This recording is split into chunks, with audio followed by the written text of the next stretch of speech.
First thing I would do, no matter if you've been to this restaurant before or you haven't, you must do one thing. I don't like to see people squeeze all their sauces on there. What they should do is the first spoonful, test the broth. Just to see if it's salty fish, because it determines North, Central, South Vietnam where they come from. The more subtle, more lighter broth is from the north. The stronger flavoured one, more spicy, is in Central Vietnam, and the sweet one is more southern.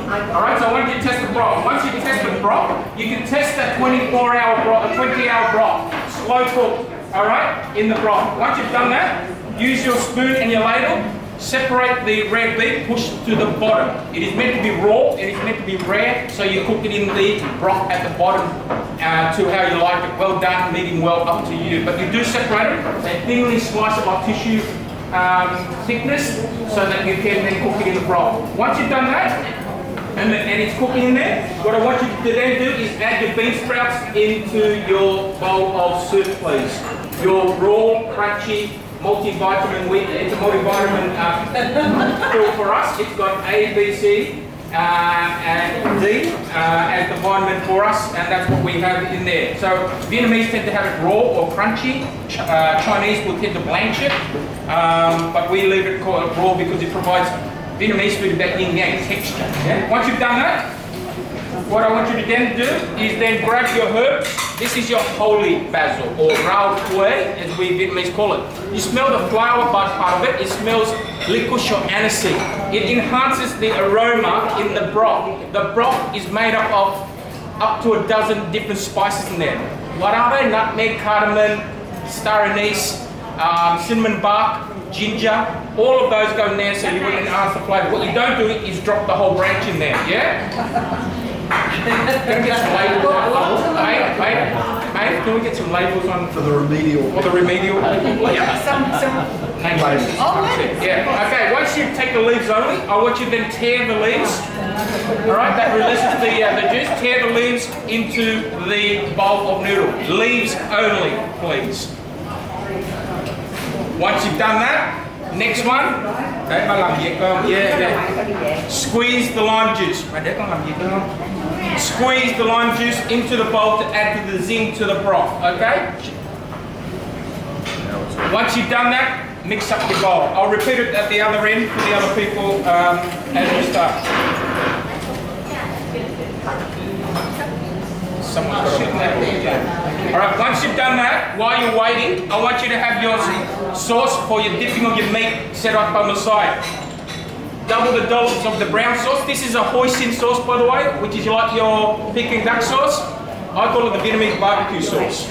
Alright, 2 dollops of that to a bit of the sriracha or chili sauce like you have at Yum Cho.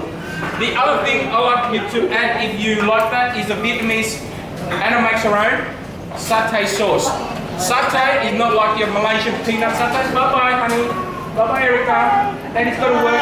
Someone's got to pay for $5. Alright? He goes, what are you working? Not taking me to plane.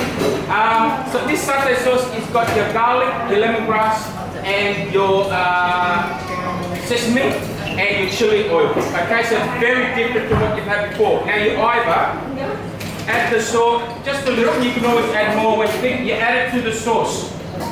Okay, your dipping sauce. You can add it into the broth if you like. But I usually add it here, and if you like that taste, you can always add more. Mix that plate up. That becomes your dipping sauce for your meat. Okay. First spoonful. I can adjust the broth. Vietnamese food is very accommodating. Unlike Thai food, it's spicy but tough luck.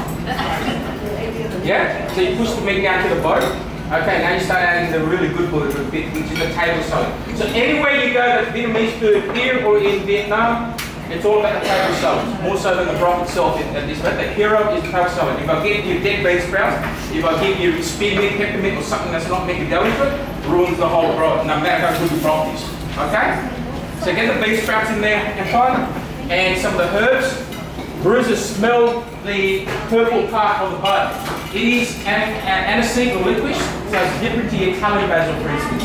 Note the difference. Our herbs are jungle herbs, so they're stronger, they're more woody.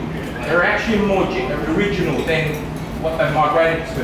So Peter, the herbs are grown not far from Cabramatta, aren't they? So that's why this is such a heartland for herbs. That's Those right. herbs would have been cut Last night, this morning. yeah, and we buy them this morning for for a couple of dollars. And that's how we have the fresh. And that's what Vietnamese food doesn't venture very far from its source of garden markets. Unlike Thai food, you can replace it with hard vegetables from coals, and maybe some basil. But generally, Vietnamese food is all about the herbs and the garnishing. So today, for the first course, you'll have the broth and the pho, but tonight, later this afternoon, you're going to have a kind of a DIY roll up with all the herbs.